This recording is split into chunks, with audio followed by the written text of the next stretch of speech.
според теб ще станем ли някой ден старчески хор свобода?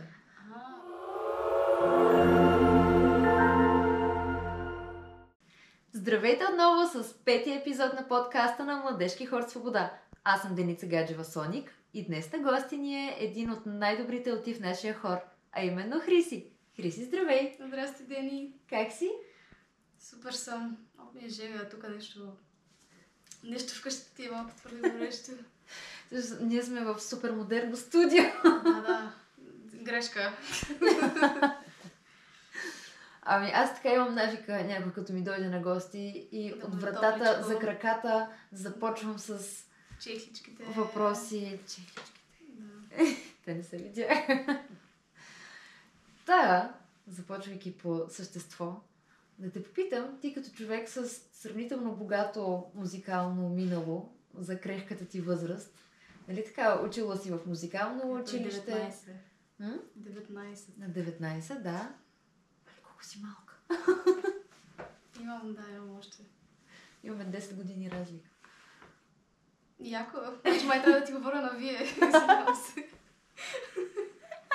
Извинете.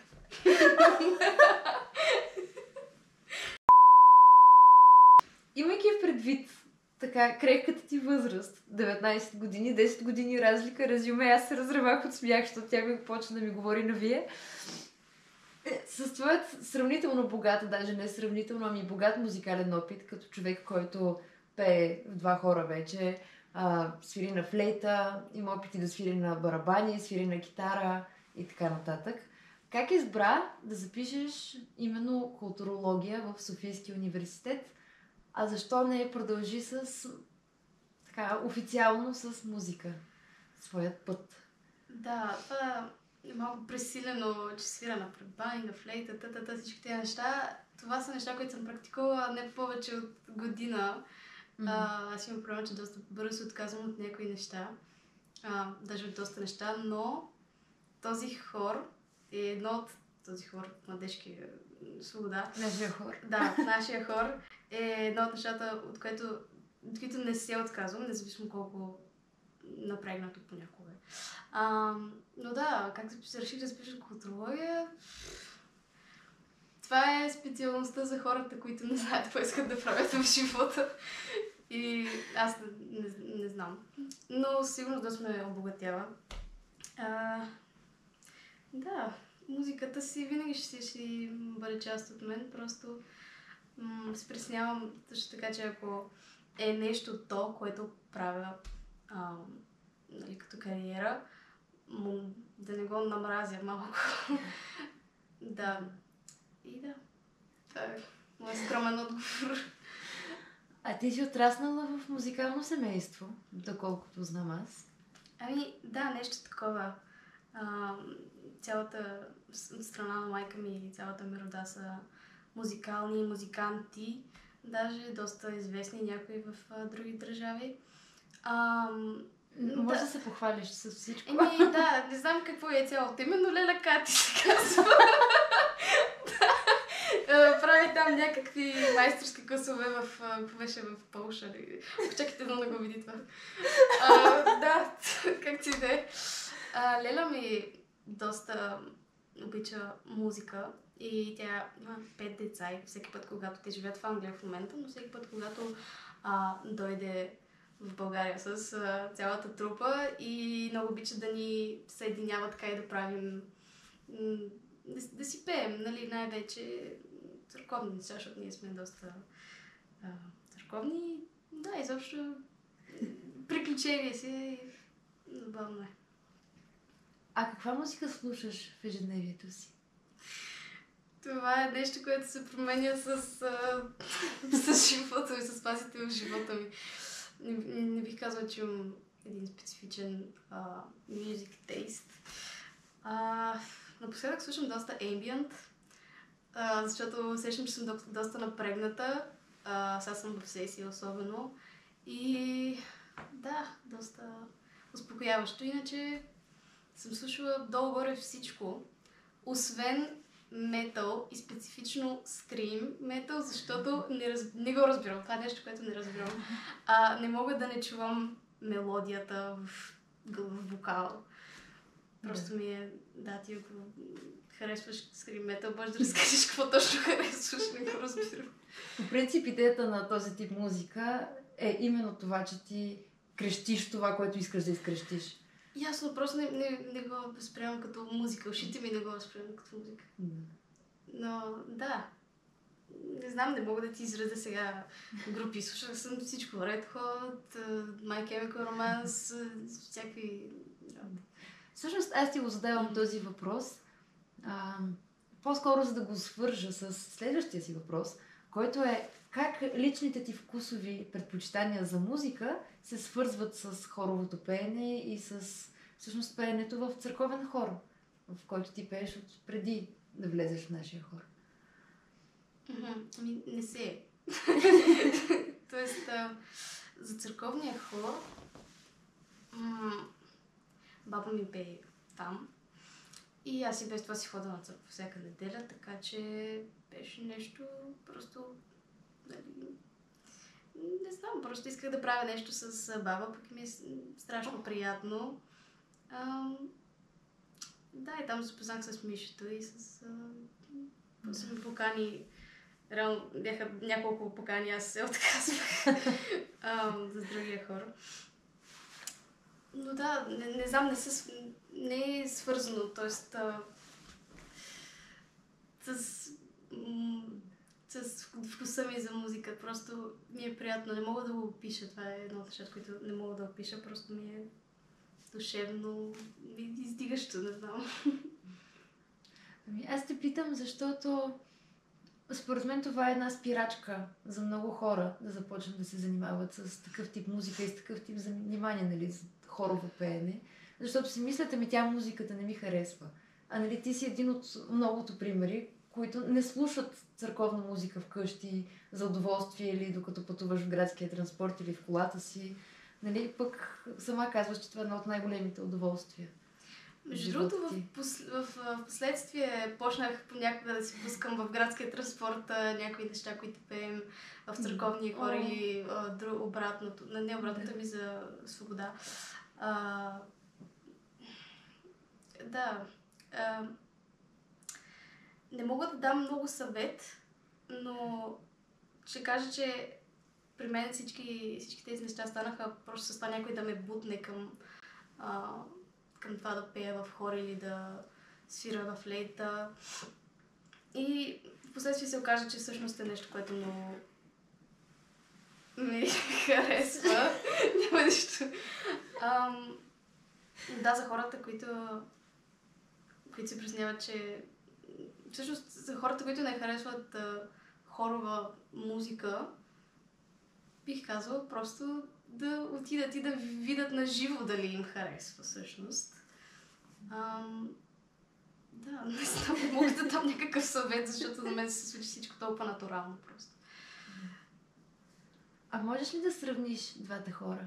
Църковния хор с нашия хор? По каквито искаш параметри. В църковния хор сме 6-7 души.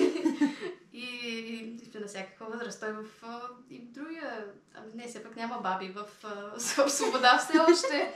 Мисля, че ще заима. Почнахме да си говорим на вие. Така ли? Не, какво, кога? Да, окей. Да, има... Не знам как би ги сравнила. Едното е много по... Не лежерно, ами не е толкова... Някога да намеря правилната дума. В църковния... Да, точно. Опиши като цяло какво за теб е църковният хор и как се чувстваш в него и после другият.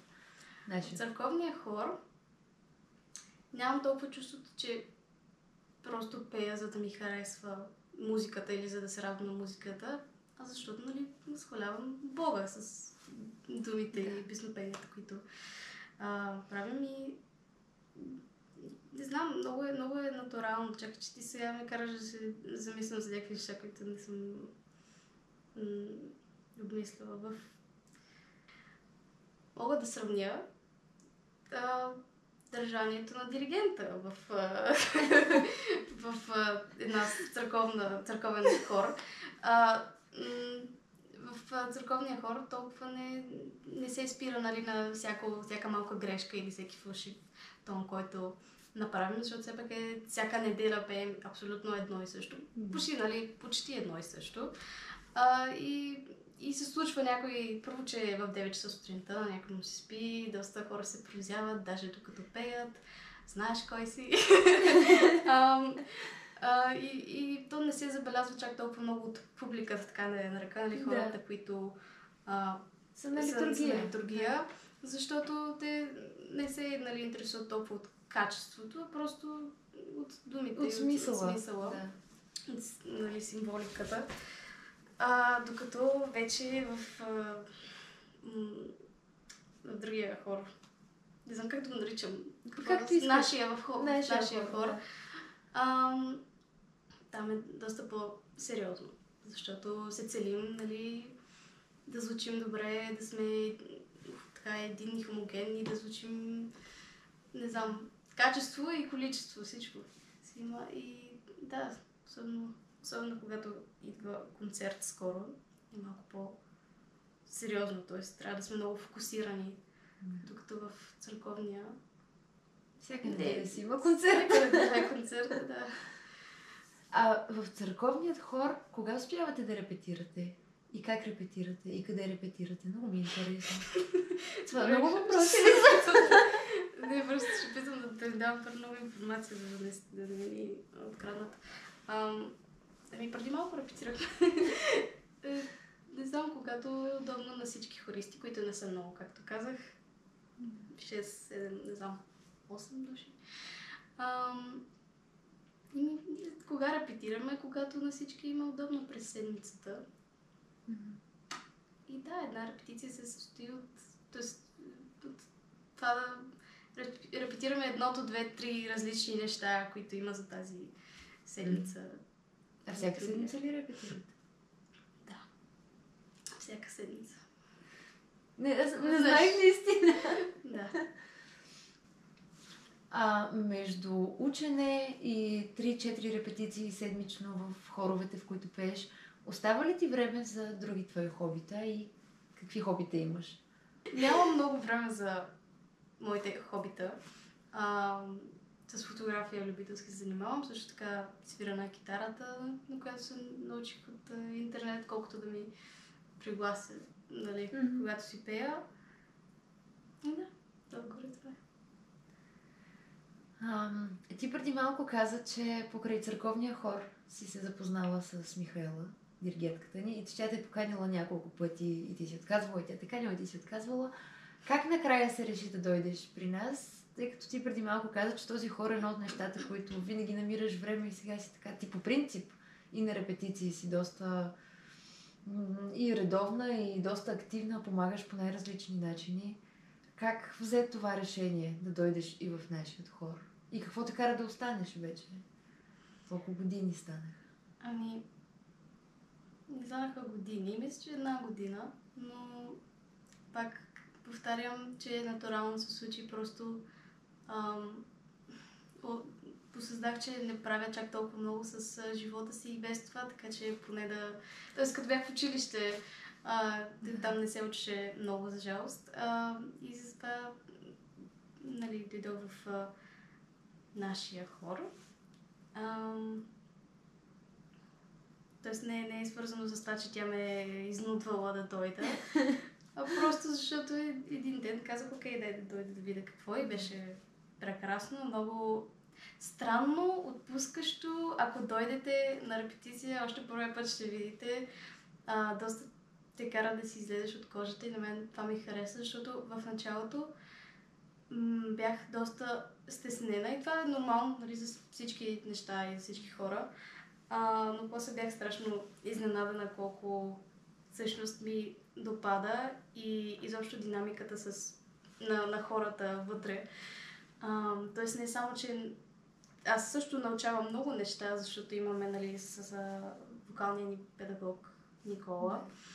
Който вие видяхте в миналия епизод. Да, който е хипер готин и те кара да се отпуснеш и да бъдеш толкова мисъл себе си наистина. И Да, по едно време бях доста за въпроса, нали, как реших да... Тоест, защо оставам в този хорор, защо не съм си тръгнала първите месеци или не знам, когато исках да се откажа, защото бях доста напрегната, но просто осъзнах, че всичко си има, нали, по-тежките моменти, обаче когато минеш през тях и когато всички правят нещо по въпроса, после резултата е прекрасен. И не знам, вече съм вложила доста, че да реша просто от нищото така да си тръгна, въпреки че всички имаме други неща в живота, просто това, не знам, дава ми не само, че се отпускам, но и се радвам аз да научавам нови неща и да научавам да научавам някого друг на нещо. И да. Аз не мога да повярвам. Ти си от миналата година. Да. В хора. Мисля, че си от много по-отдавна. И аз така се чувствам вече. Доста по-бързо се отпуснах от всичко друго, което съм правила през живота си. Но това е просто защото е нещо групово. Тоест, едно е да си правиш сам музика вкъщи, друго е да много хора да работят върху едно и също нещо и да влагат усилие колкото се може повече. По принцип, миналата година беше така доста странна година за нашия хор. Нямахме коледен концерт, всъщност имахме само на базара, но големия ни коледен концерт отпадна. След това не можахме да направим и пролетен концерт. И между другото, много хора се почувстваха демотивирани заради това, въпреки че започнахме да правим нови неща в хора си. Дойде и Никола, започнахме с него да имаме вокалните репетиции, упражнения да правим, започнахме да снимаме тиктокчета. Но всъщност ти по-скоро си се надъхала от това нещо. Защото някои хора си тръгнаха, ако трябва да бъдем честни, се демотивираха. Разбирам защо биха, но това не е причина, поради която да се откажеш. Аз дори нямах представа, че правите всяка година и коледен и пролетен концерт, така че не ми беше нещо странно. Но да, просто има доста инициатива в този хор, особено от диригентката ни и всъщност от всичките по-висши там ръководители. Да. Но и от другата страна, разбира се, просто те са тези, които идват, които дават идеи и после влагат усилия в тези идеи. И мен има една, кой беше решил да направим някаква пиеса, мисля, че Еми. И това страшно много ми допадна. За жалост не успяхме много да стигнем напред с сценария и с различни неща, но... Тази година се очаква. Това е нещо, което...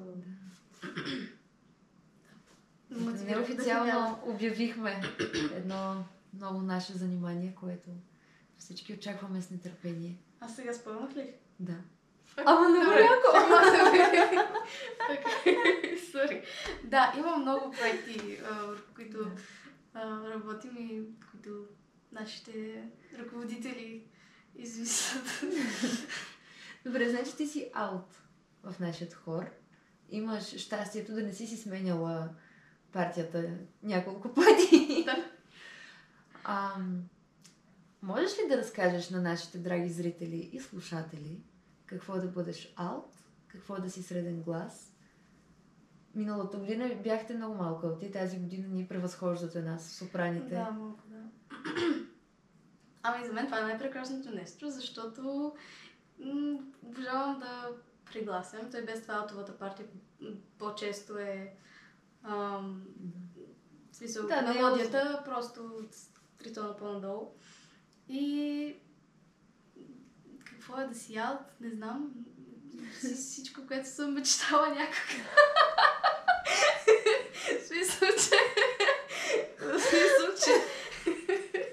В смисъл, че ми е много по-приятно да не знам, докато пееш главната мелодия, да, ясно, яко, ама всички се чували. Да. А сега, ако някой чуе и по-долните партии, вече разбираш, вече душевно...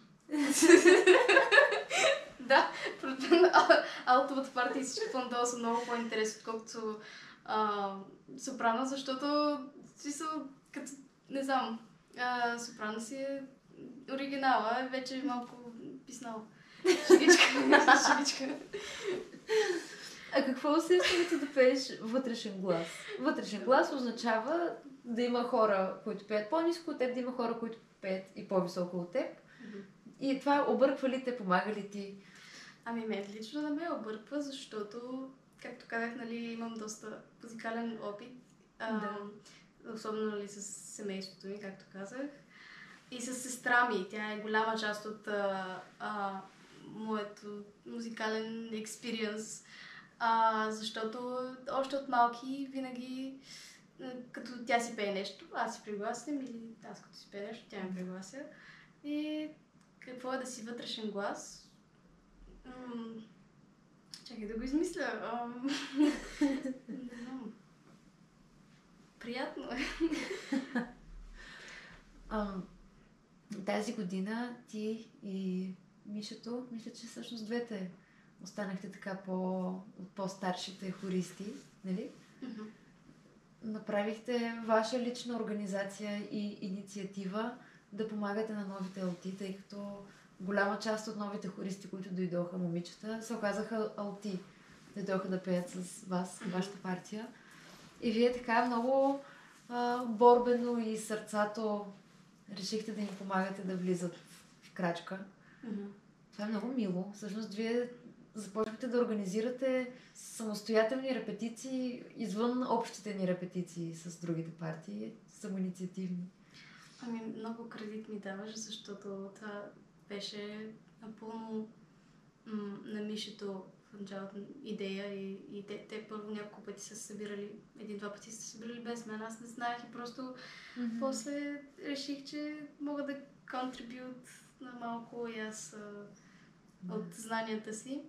И мисля, че не само да им помогнем, нали, с мелодията или с някои певчески, технически, не знам как се наричат,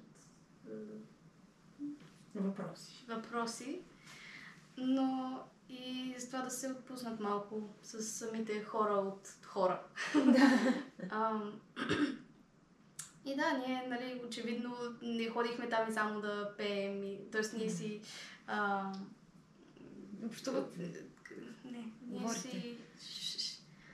Ние си заемахме репетиционна и не просто да отидем там, нали, изпеем си нещата и си тръгваме, но разбира се, имаше и доста събиранки преди и след това. Така че това доста ги отпуснало. То и много си личи, защото в момента отиде сте много сплотени. Просто вие сте си като една групичка приятели. Но, не, много е сладко, много е яко. Да, надявам се да общувате с другите. Не мисля, да стане приятелки от алтите. Да. Дано. Не, аз сега се замислям, че е така, т.е. не си общувам толкова много с някои от сопраните или от тенорите. До някаква степен е нормално, защото ние сме разделени. Тоест, първо имаме 2 репетиции седмично. Тоест, едната ни репетиция е отделно сопрани и алти. И второ, ние не стоим една до друга. Тоест, ти си стоиш при алтите по време на самата репетиция, аз си стоя при сопраните. Да. А коя всъщност е любимата ти част от репетиционният процес? Когато нашия вокален педагог Никола е там, това е една от любимите ми. И също така, когато вече съберем едно парче, всички гласове и го съберем заедно. Тоест, защото, нали, започва с разпяване, после доста често на всяка отделна партия минаваме по там няколко такта. И любимата ми част е накрая, когато съберем всички гласове и се чува хармонията и е просто прекрасно. Разбираш какво си репетирал. 1 месец. Да, и това. И също накрая, когато снимаме тиктоците, въпреки че аз не участвам чак толкова много, но когато участваме е доста забавно. Напрягащо, защото всеки има малко различно виждане за какво да бъде тикточето, но накрая се разбираме и е доста забавно. И доста често стават някакви неочаквани неща, така че... Да. Всъщност, в последно време пък на мен ми се струва, че ти си много активен TikTok снимач. Правиш едни кратки интервюта, дори доколкото разбрах, имаш идея да ги разраснеш малко тези интервюта. Ами да, имам идея за нашата публика, да им отговорим някои от въпросите по-така неформално и искрено. То не, че не правим и без това, но в интервютата просто съм ги хванала на момента и каквото им дойде на това си го правят. А т.е. ти сега искаш да четеш въпроси от коментарите и да ни ги задаваш на нас тези въпроси, да отговаряме на тях? Не, но и това е идея. Тоест, това беше поначалата идея, но сега ми даде. Да. Ами аз така разбрах, защото ти каза, че да отговаряш на въпросите. Ами... Какви въпроси? Въпроси, които бъдещи хористи биха могли да имат. Аха! Да. Тоест, да, потенциал хористи. Хора, помага ли ти за дикцията? Да. Чакай, ще задам след просто. Да. Не се шегувам. Чакай. Все пак, нали, когато разчитаме едно парче и диригента ни казва, когато разчитаме едно парче, си има текст. И доста често малко го забравяме за него, защото гледаме, нали, да си изпеем правилно мелодията, което така трябва да е, но текстът също е важен. Диригента обръща внимание на това, че трябва да се изкажат все пак и съгласните и да се чува, нали, за какво пеем, т.е. за какво се разказва в това парче. И да, със сигурност ми помага. Кое е нещото, което най-много ти харесва в нашия хор като цяло? Не като най-много ми харесва някаква част от репетиция, ами по принцип, кое е нещото, което най-много ти харесва в нашия хор? Много ли ще е клише да кажа крайния резултат, т.е. като правим концерта, т.е. като направим концерт. Да, просто се показваме, нали, показваме на публиката върху какво сме работили, но не знам, мен лично така помага ми много в личностното развитие, така че това това ще да един от следващите ми въпроси. Научи ли те на нещо този хор? Не само певчески, но по принцип. Като развиване на качества или... Да, както вече казах, че ме накара да се замисля, че като не се отказваш, точно когато става най-тежко и най-напрегнато, се получават прекрасни неща. И това ме научи просто да не се отказвам. Колкото и наистина клише да звучи, това е най-голямото нещо, което ме научи и което ме мотивира всеки ден да отивам там. Всеки ден. Всяка репетиция. Да. А според теб, какво е бъдещето на хоровото изкуство в България? Аз нямам много достъп до... Не знам, не съм запозната с...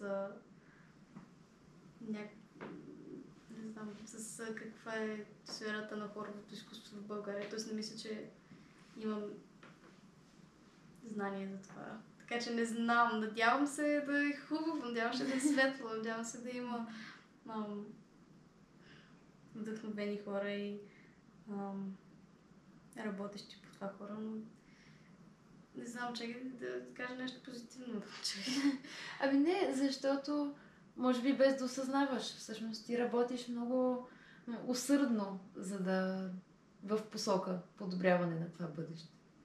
Ти работиш за това нашият хор да стане по-популярен. Ето с тиктокчета, рубрики, ти участваш в този хор, съответно ние ставаме по-добри. А в България в момента няма... За нашия хор. Ами, то в България няма много свободни хорове. Да. които да не са към някое читалище или към някое училище или към някоя църква. Ами надявам се ние да сме тези, които ще го направим още по-популярно. И да. Надявам се, когато... Не, това няма да го казвам. Кажи го! Надявам се, когато Мишето стане стара баба и вече дойде време за това някой да вземе нейното място, да бъде някой толкова мотивиран и толкова... Чакай, мога да намеря хубави синоними. Толкова... Жив? Ами, Не, ти искам живееш човек, това. който... Ден? Ден, толкова Активен? активен и ден човек. И инициативен и... Живееш в изкуството. Да. Дишаш с изкуството. Да. Да, не знам, това стана малко любовно писмо към Мишето. Айде, продължавайте. Да.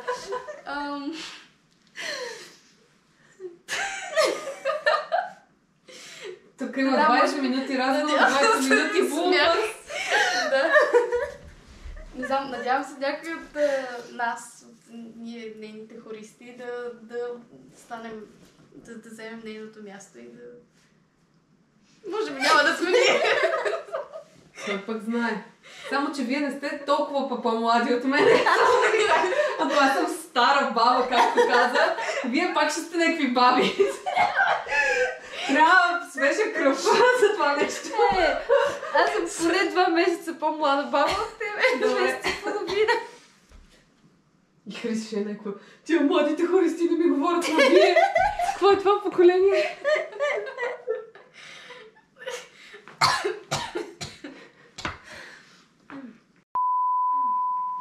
Представи си, че сега в стаята има човек, който се колебае дали да се запише в нашия хор. Той има някакви негови вътрешни спънки, които ние не знаем. Какво би му казала? Just do it, Nike. Just do it, freedom. Шегувам се.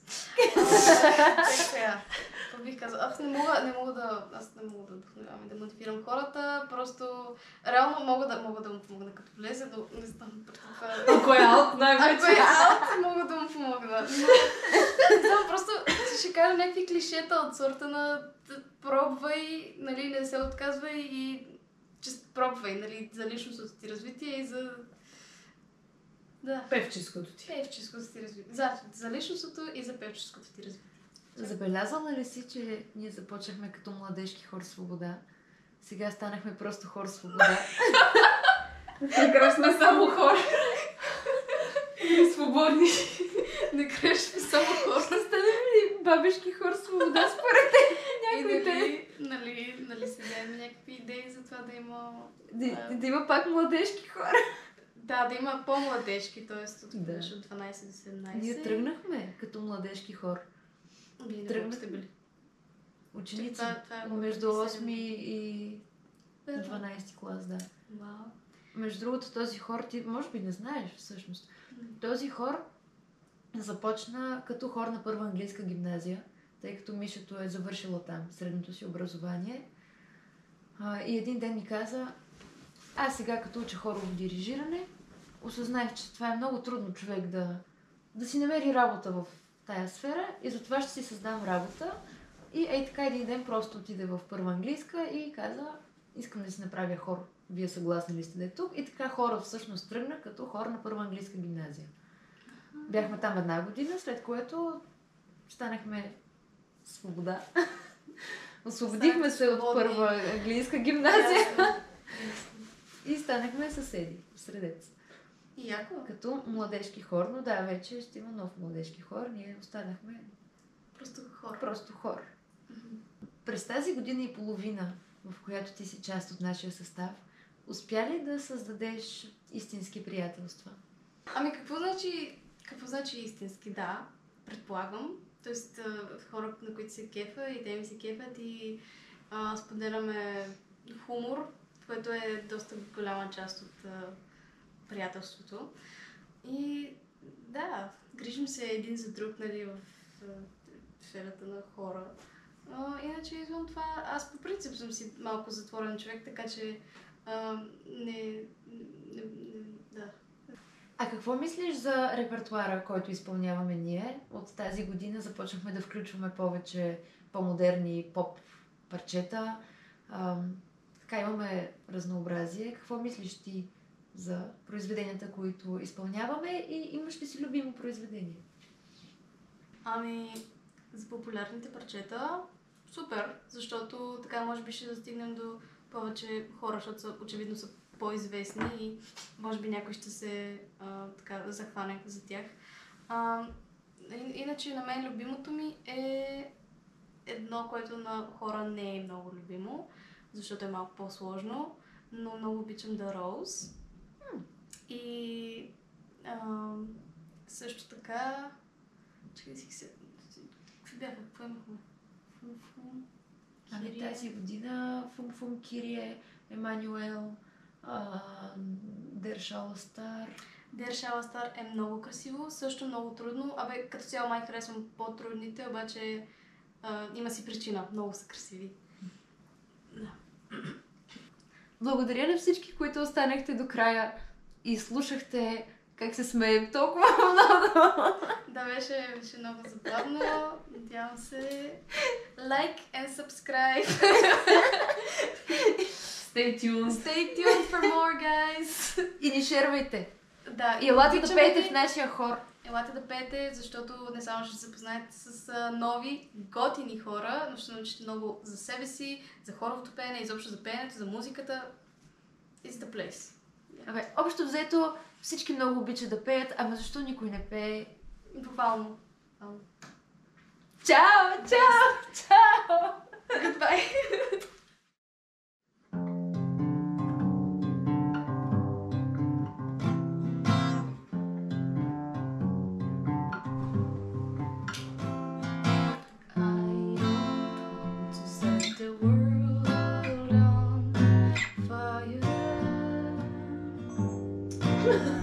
Не. Перфектно! Ще припадна. Перфектно. Я. Все пак ще ме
Това ми любимия подкаст до сега.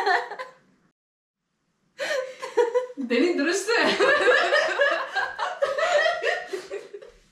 Като по-възрастна.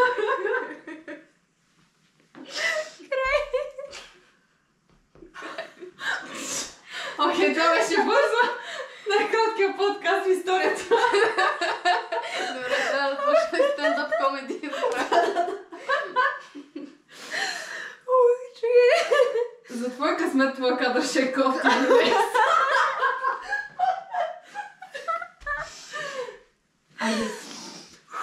Леле, към крехка възраст. Ох!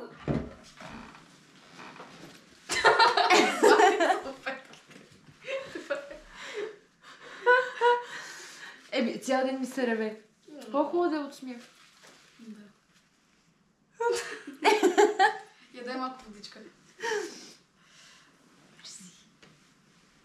Ето, вече имаме начало, откриване, булпърси. Добре са.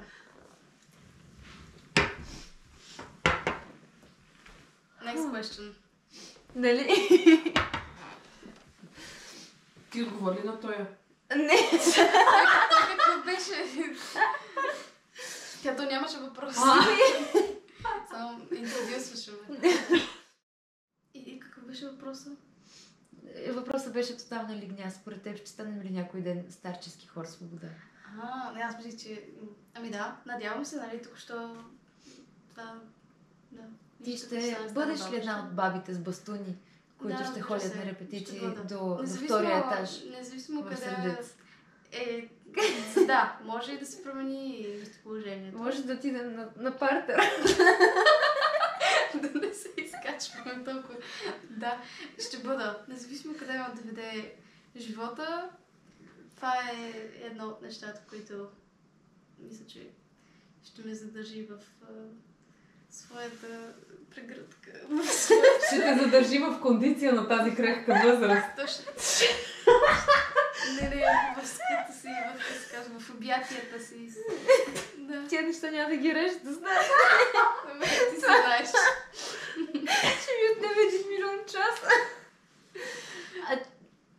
Искам само да кажа, че аз съм само на 19 години и нямам опит в това да се изразявам много добре, така че всеки, който гледа и който се мисли за неграмотен или малко тъп, няма проблем. Тук си добре дошъл. Ще има кой да те гледа след теб. Да. Much love. Чакай, мога да те зумна? Зум. Сълзите просто на мъдростта са това. Друго поколение, тя е потресена. Да, т.е. не ти трябва някакво IQ много високо, за да участваш в хор, т.е. за да пееш в хор. Просто трябва да си готин и това е. Аз знам, че си. Тя си облякла костюм.